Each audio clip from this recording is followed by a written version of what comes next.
Hey guys, what's going on? It's Ash here coming at you today in Clash of Clans, and I am really proud of our clan, guys. As you can see here, we're on our way to our 16th win in a row, which is a record for our clan. Now, we do war at a relatively heavy weight with a lot of Town Hall 11s, 16 or 17 of them right now, so getting this big of a war win streak is really big for us. So I'm really so proud of the team, and I wanted to brag a little bit by sharing some of our best raids throughout the last week or two. I've been collecting quite a few of them to share with you guys, and what I've done is separated the Town Hall 9 attacks and the Town Hall 10 and 11 attacks. So I'm going to go ahead and flash on the screen right now all the raids that I'll be showing to you guys, along with maybe the timestamps so you can go ahead and fast forward if you're interested in a particular strategy.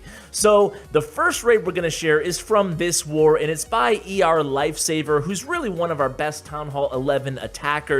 Now, this is a relatively easy base, but still at Town Hall 11, to say that any 3-star is easy per se would probably be a stretch. Definitely requires some planning no matter what the base setup is. So this base is going to be hit by ER using a very popular strategy, going in hard with the kill squad, including the Grand Warden with the kill squad here. And you can see they're going to get all the way to the core of the base. The Archer Queen's going to take out that Inferno Tower, and then comes the air portion of the raid from the south. Now, you'll notice here on the back end, or way to the north on the opposite end of the BoLaLoon entry here, there's no splash damage, and the expo is on ground setting. So that is basically a recipe for disaster for this defender. Not having any splash damage around the perimeter of the base, you leave yourself open to somebody coming into your base with a method like this, basically just bunching up all the balloons. That's why you saw the deployment here wasn't the traditional BoLaLoon or LaLoon where you sprinkle in the balloons behind the Lava Hound. There was none of that here because there was no need for it against a base with the glaring weaknesses of no air sweeper and no splash damage to deal with. It was a relatively easy job here for ER Lifesaver. So again, go in really heavy with the bowlers, the king, the queen, and the Grand Warden. Take out the clan castle, take out the Inferno Tower, get to that core, take out the enemy Archer Queen, and then easy peasy BoLaLoon on the second half of the raid. Now let's move into a little bit more of a challenging base here, attacked by KJ Beast Mode, who actually was on the channel the last Clash of Clans episode I did a few days ago. If you want to check him out, it was a pro interview series on his Town Hall 9 and Town Hall 11. So as we look at this base here, you can see, you know, the core Town Hall, which is really the trend in the anti-3-star designs lately, where it's not super easy to get the 2-star, but it's also relatively difficult, or I should say extremely difficult, to pull off a nice 3-star attack. So setting the table very nicely here is KJ with the Grand Warden to create one side of the funnel. And look at this, the Archer Queen, the king, and the bowlers are going to go zip straight to that core there. Again, with the Grand Warden here, we're seeing Grand Warden used with the kill squad more than the BoLaLoon portion of the attacks on most of our successful 3-star attacks. Just thought I'd throw that out there because traditionally we see the Grand Warden used more with the air portion, but our attackers, our 3-star studs I should say, have been using the Grand Warden to take advantage of that ability to get extreme amounts of value out of the kill squad on these attacks. So here comes the air portion. Again, very nicely done here, not rushing anything is KJ, sending in the Lava Hound to that one soul air defense up there in the north, and then just trickling in those balloons, not overdoing it with the balloons, delaying a little bit, sending in that third and final Lava Hound, or was it second? I lost track there, of the Lava Hounds from around 3 o'clock, basically just sweeping through this base, and there's going to be a really clutch freeze spell coming up. So if you guys want to take an attack like this and kind of transfer it or translate it to your clan wars and to your game, basically the takeaway here on these two Town Hall 11 attacks is patience, patience, patience, Grand Warden with the kill squad, and then make sure you're taking down the air sweeper that's really preventing you from hitting the direction that you want to with the BoLaLoon portion. By the way, what a clutch free spell that was there, allowing KJ to basically take the rest of the base out with those few balloons, a few pups, and the queen, who we still had the ability on. So heavy on the kill squad with the bowlers, use the Grand Warden Eternal Tome ability on the kill squad, get a lot of value out of there, and then just paint with the balloons from there on out.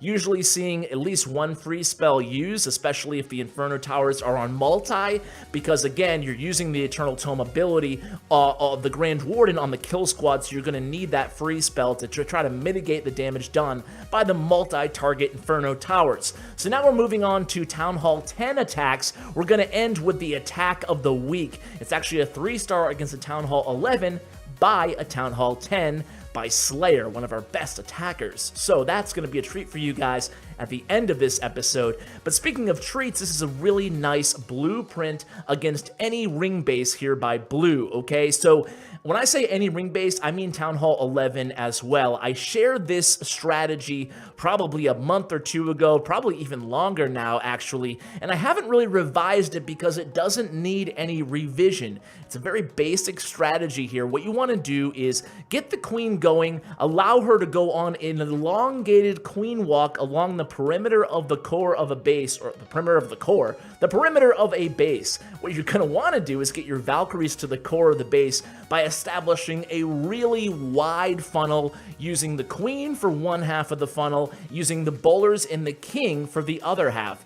Now what's going to happen there is you're going to use the same entry point as you did for the bowlers and the king. You just delay a little bit, and then you send in the Valkyries, and look at this.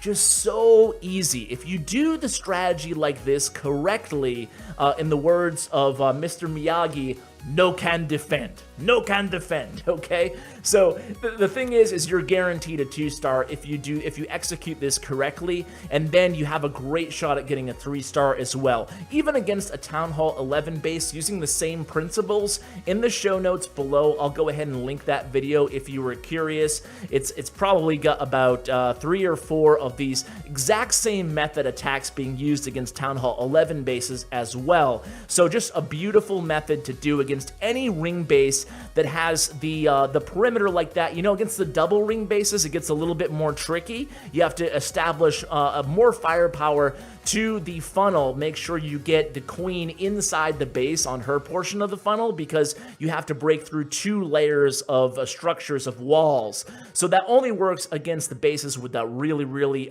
big outer layer, I should say, of the walls that are between the perimeter and the core.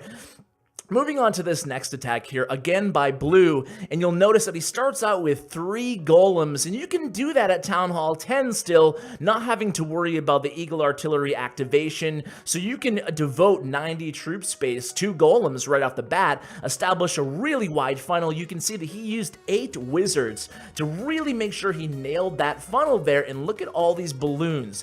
If you noted on this base before he got into the core, all the air defenses are relatively all clumped up, and what that did was leave the defender a little bit vulnerable to these back end or midway BoLaLoon, just Loon entry here with the haste spells along the perimeter. And you can see this golem providing a ton of value here. Not only did it end up taking down that last 4th and final air defense, but it's also going to distract this wizard tower right here, and then those balloons sweep around from the top. And just look at this, what a beautiful raid here by Blue. Very well planned with those balloons, and excellent use of the haste. The 3 hastes on the entry to speed them up, get them to the core to meet up with that kill squad, and there it is, a beautiful 3-star attack by Blue. Blue killing it this war. That was a 6-pack by Blue. So now this is the raid that we've all been waiting for. It is Slayer. And now, okay, the base isn't 100% max, never said it was, but it does have the max Inferno Towers, the Eagle Artillery, and what he does is uses a similar method to the Bowler Valkyrie strategy that we talked about on that Blue attack. but this one, again, against a Town Hall 11 base, a little bit trickier as a Town Hall 10 attacker. But when you can get attacks like this in your clan wars, a Town Hall 10, never mind reaching up and 2-starring a Town Hall 11 that's kind of got kind of a vulnerable base, but 3-starring, that is tremendous value. I don't need to tell you guys how helpful that is in the clan war when you can get 3-star by a Town Hall 10 on a Town Hall 11.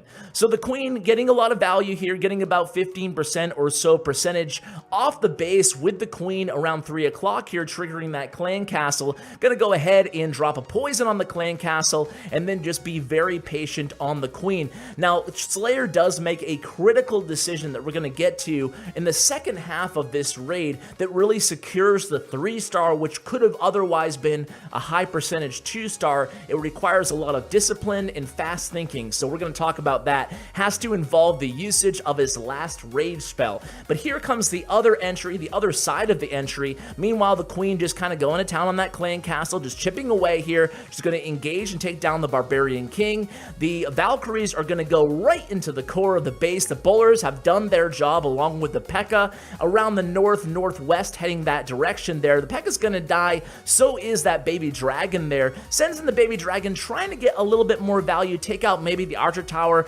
hopefully the Wizard Tower around 9 o'clock, but that falls a little bit short there, so gonna have to deal with that splash damage. Now here's what I was talking about with the Rage Spell. A lot of attackers probably would use the Rage Spell right about now, right here on these Valkyries to help them get through that wall and take out all that, you know, that mess of troops there with the splash damage. A lot going on there, but instead Slayer holds on to that Rage Spell, lets the Valkyries die, and uses it to keep the Queen alive with the healers, and that is what's going to make the difference between a 2-star and a 3-star attack here. Opts to be patient, use the Rage Spell on the Queen, and then lives to see the 3-star. So guys, I hope you enjoyed today's video, highlighting some of our awesome attacks. Really, you know, if I could, you know, pat ourselves on the back a little bit, just proud of the clan. If you guys, we actually have a few spots open in the clan. If you're looking for a clan, I think we're looking for Town Hall 10s and 11s right now, kind of all set with 9s. So if you're interested, come on, hang out with me, join our clan. It's Red Elite, and we do have a variety of clans in the Alliance, actually 11 of them, so you can visit our website if you're interested in any of our family clans in Elite Nation. So guys, thanks so much for watching. Huge shout out to my YouTube partner, Bren Chong. Follow him on social media. He has giveaways and fun stuff like that on Instagram and Twitter. And again, guys, thank you so much. And as always, take care, guys.